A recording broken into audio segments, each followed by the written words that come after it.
आज व्हिडिओ बनवायचं मोटिव्ह असं आहे की मी पोलीस भरती करतो आणि मला पोलीस भरती करता करता एक 3रं वर्ष चालू आहे.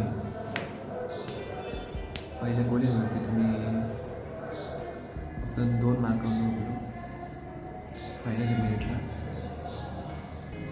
आणि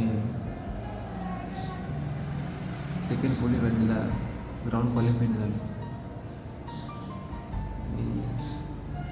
या वर्षी जे 2025 जी पोलीस भरती आहे तिथे 35 मार्कांनी अचीव केली. माझा मोटिव्ह होता की 45 मार्क्सपर्यंत, पण काही कारणास्तव मी फक्त 35 मार्क अचीव करू शकलो.